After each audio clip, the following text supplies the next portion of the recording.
শ্রীরামকৃষ্ণের জীবন যুদ্ধের দৃষ্টিভঙ্গি। ঈশ্বরে বিশ্বাস। শ্রীরামকৃষ্ণ বলতেন, জীবনের প্রতিটি সংকটকে ঈশ্বরের কৃপা হিসেবে দেখতে হবে।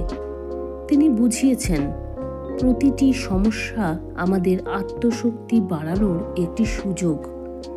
ঈশ্বরে পূর্ণ বিশ্বাস রাখলে কোনো বাধাই আমাদের দুর্বল করতে পারে না।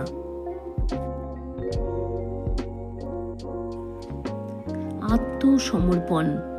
তিনি মানুষকে শিক্ষা দিয়েছেন, জীবনের সমস্ত দায়িত্ব ঈশ্বরের হাতে সমর্পণ করলে মন শান্ত হয়। আমরা শুধু আমাদের কর্তব্য পালন করব, ফলের চিন্তা ঈশ্বর করবেন। ধৈর্য ও অধ্যবসায়।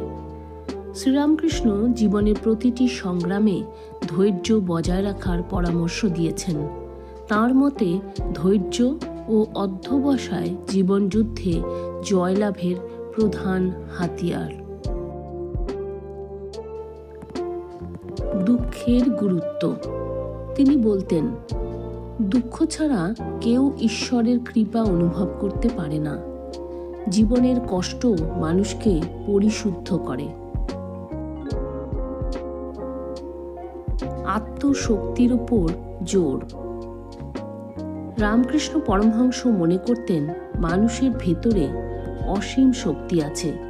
সেই শক্তিকে জাগ্রত করে জীবনের যে কোনো সংগ্রামকে জয় করা সম্ভব। জীবনের সমস্যাগুলোকে ভয় না পেয়ে তাদের সামনে সাহসের সঙ্গে দাঁড়ানো উচিত। সৎ পথে থেকে কঠোর পরিশ্রম ও প্রার্থনার মাধ্যমে জীবনের যে কোনো বাধা অতিক্রম করা সম্ভব। ঈশ্বরের নামে নিরন্তর মনোযোগ ও ভক্তি রাখলে জীবনের সব দুঃখ মুছে যাবে।